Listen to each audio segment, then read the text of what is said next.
Que a graça e a paz de nosso Senhor e Salvador Jesus seja contigo. Vamos fazer um breve vídeo aqui falando sobre Atos 15, baseado também no comentário adventista, se eu não estiver enganado, no número 6. Atos 15, ela mostra o concílio de Jerusalém. Certo?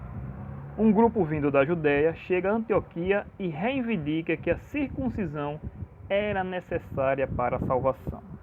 A gente lê isso aqui claramente em Atos 15, verso 1, que é exatamente o cerne da discussão.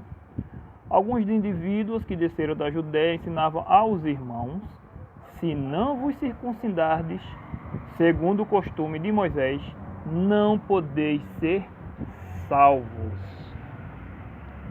Então veja, o que de fato deveria ser exigido para os gentios se tornarem cristãos. A circuncisão, eles queriam fazer da circuncisão uma condição para se tornarem membros da igreja, né? Para os gentios se tornarem cristãos, membros da igreja. Em Atos 15, no verso 10 e 11, a gente lê o seguinte. Primeiramente o verso 9 diz que e não estabeleceu, falando do nosso Deus, e não estabeleceu distinção alguma entre nós e eles, né? Entre os judeus e os gentios, purificando-lhes pela fé o coração. Agora, pois, por que tentais a Deus, pondo sobre a cerviz dos discípulos um jugo que nem nossos pais puderam suportar, nem nós? Isso é uma pergunta. E o verso 11 diz: mas cremos que fomos salvos pela graça do Senhor Jesus, como também aqueles o foram.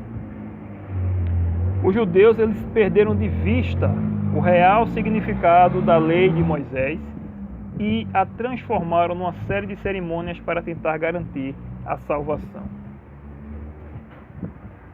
A verdadeira essência do cristianismo não está nas cerimônias, mas na vida espiritual e devoção a Deus, em espírito e em verdade. O cristianismo devia se libertar das formas rituais e cerimônias típicas judaicas, uma vez que Cristo já era uma realidade viva.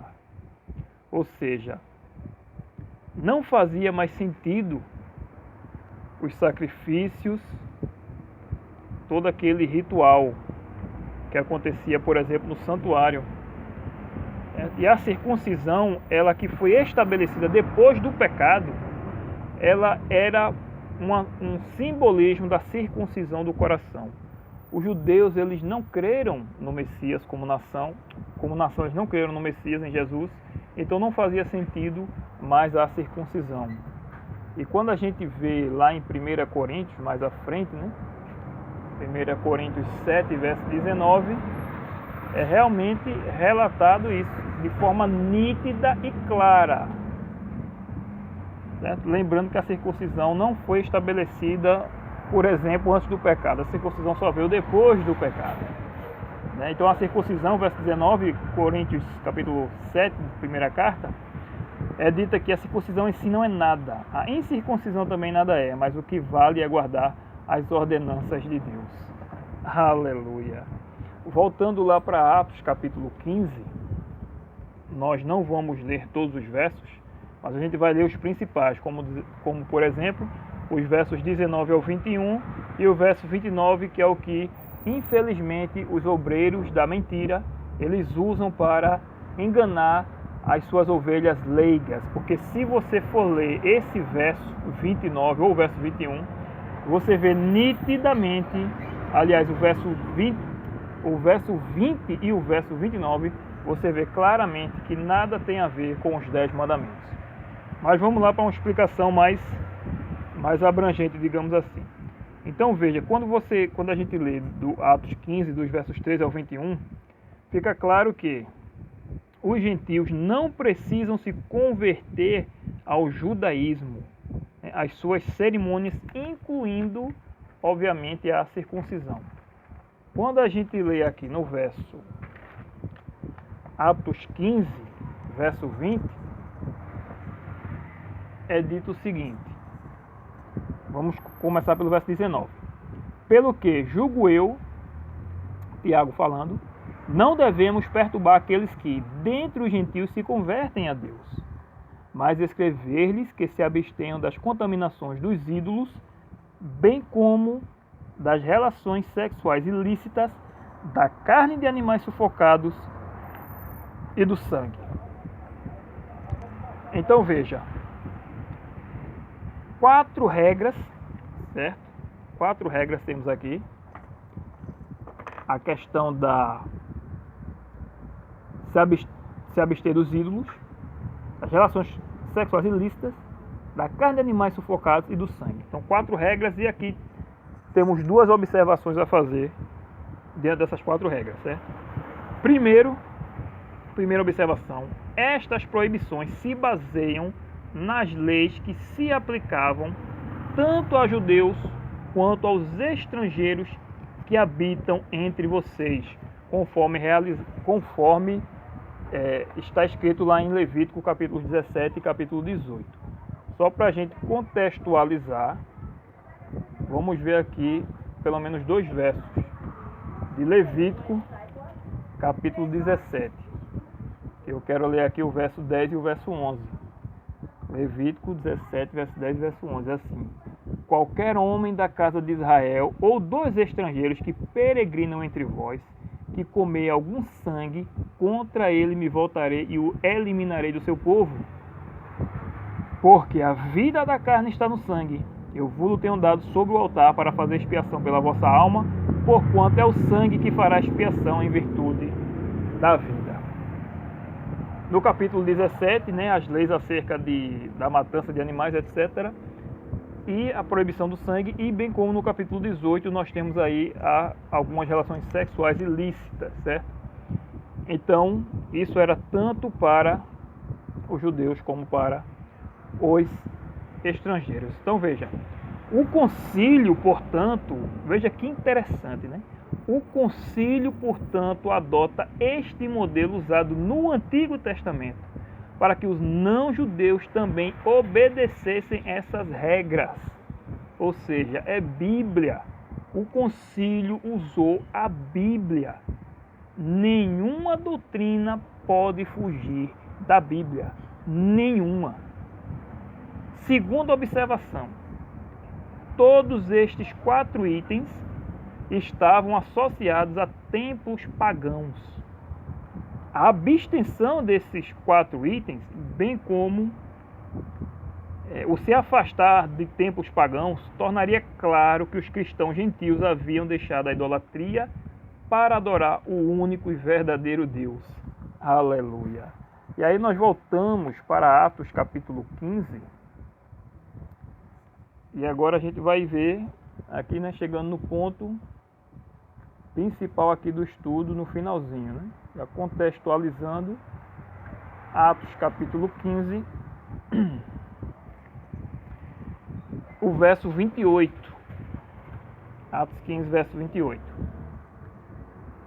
Diz assim: pois pareceu bem ao Espírito Santo e a nós não vos impor maior encargo além destas coisas essenciais. E antes de ler essas coisas essenciais, lendo aqui o comentário, diz assim: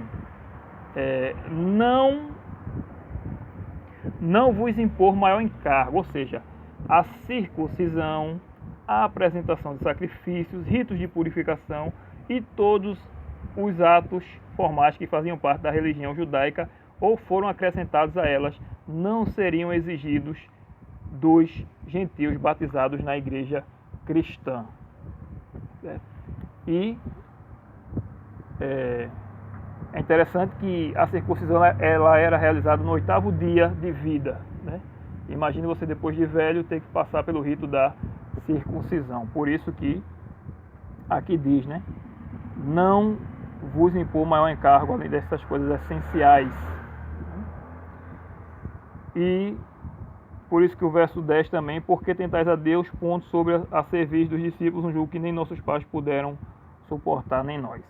Então, lendo o verso 29, as coisas essenciais são essas, que para os gentios e para nós também: que vos abstenhais das coisas sacrificadas a ídolos, bem como do sangue, da carne de animais sufocados e das relações sexuais ilícitas.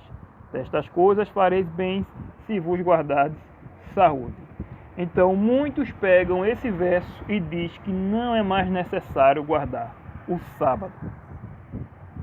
Só que quando lemos todo o capítulo, ou ao menos até o verso 29, ou basta ler só o verso 29, fica claro que o concílio não trata acerca do decálogo, os 10 mandamentos.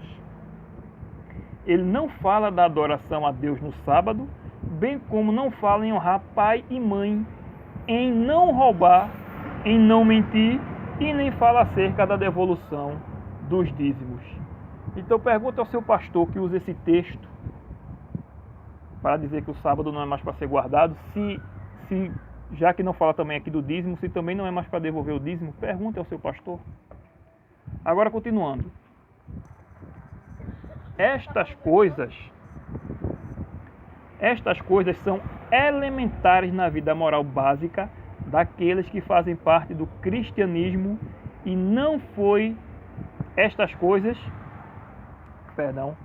adorar a Deus no sábado, honrar pai e mãe, não roubar, não matar, devolver o dízimo, certo? Então essas coisas são coisas elementares na vida moral básica daqueles que fazem parte do cristianismo e não foi necessário ser mencionados. Estas não eram questões que motivaram o concílio. Atos 15, verso 1 deixa isso claro. Mas como mencionado antes, as proibições estavam ligadas às coisas relacionadas aos gentios que após a conversão deveriam evitar o pecado aberto. Comer sangue ou carne cujo sangue não fora drenado implicava envolver-se em idolatria e fornicação, práticas comuns entre os gentios. Portanto, eles precisavam ser advertidos contra elas a fim de se absterem. E o fato interessante nisso é que o sábado é mencionado aqui no capítulo como um dia que continua a ser observado. Atos 15, eu vou ler do verso 19 ao 21. Pelo que julgo eu, não devemos perturbar aqueles que dentre os gentios se convertam a Deus, mas escrever-lhes que se abstenham das contaminações dos ídolos, bem como das relações sexuais ilícitas, da carne de animais sufocados e do sangue. Verso 21. Porque Moisés tem em cada cidade, desde os tempos antigos, os que o pregam nas sinagogas, onde é lido todos os sábados. Ou seja, que eles se abstenham destas coisas e no mais, o que eles tiverem que aprender é ensinado nas sinagogas todos os sábados. Aleluia! Um texto mais claro do que este, o sábado continua sendo observado. As sinagogas estavam abertas aos sábados para eles aprenderem. O que mais eles tivessem que aprender sobre Deus, seu amor e sua lei, eles aprenderiam no sábado, nas sinagogas. Tanto é que você vai ver em Atos 16, os discípulos em terra estrangeira guardando o sábado. E você vai ver também em Atos 18, Paulo é dito aqui que, no verso 4, todos os sábados pregava na sinagoga, convencendo tanto judeus como gregos. Que Deus seja louvado. Que esse assunto fique bem compreendido, para que você não seja enganado por esses falsos mestres, por esses pastores que só querem a sua lã, arrancar a sua lã e nada mais. Que Deus continue tendo misericórdia, que eles se convertam e que você se firme na fé, seja fiel e obediente a Deus e aos seus mandamentos. Porque, lembre-se, os vencedores da marca da besta são aqueles que guardam os mandamentos de Deus e têm a fé de Jesus. Apocalipse 14, verso 12. Deus seja louvado e até o próximo vídeo, em nome de Jesus. Amém.